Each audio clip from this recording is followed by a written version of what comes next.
మమ్మల్ని 58 years కాపాడి 59th year birthday ఇచ్చారు. నిజంగా చాలా సంతోషంగా ఉంది. మరి ఎలాంటి సమయంలో అయినా సరే నిజంగా మా లాంటి పిల్లల్ని ఇంతవరకు పెంచి పెద్ద చేసి అన్ని విషయాల్లో కూడా మమ్మల్ని ఎంతో ప్రేమించేటువంటి మమ్మీని వేసే ఇచ్చారు. అయితే ఏం జరిగిందంటే నిజంగా మా ఇంట్లో చేపాయాలని ఒకసారి ఏమైందంటే కూర్చొని అట్లా అరుమే కూర్చుందనమాట. కొబ్బరికాయ పడింది తల మీద. అస్సలు ఏమైవ్వాల్సిందో కానీ దేవుడు ఎంతో కాపాడాడు.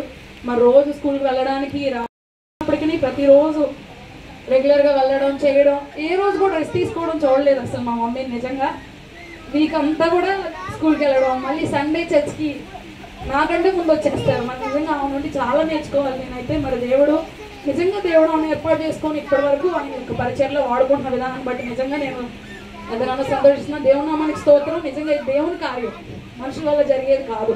మన దేవుడు ఎంతవరకు ఆమెను ఎంతగా బలంగా వాడుకుంటున్నందుకు అనేక ప్రాంతాల్లో దేవుని పని చేయడానికి బలహీనతల సమయంలో ఎవరికి బాగపోయినా ఫస్ట్ ఆమెతోనే చేయించుకుంటాం ప్రేయర్. మరి దేవుని కృపను బట్టి అలా కూడా మా కుటుంబాన్ని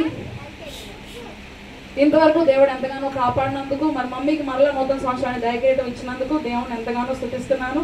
మీ అందరికీ నా వందనాలు. ఇంకా ఆమె కోసం ప్రార్థన చేయండి. ఇంకా మంచి ఆరోగ్యం ఉండేలాగా చక్కగా మరి అనుకున్నటువంటి ఇంకా 2 years సర్వీస్ ఉందన్నమాట.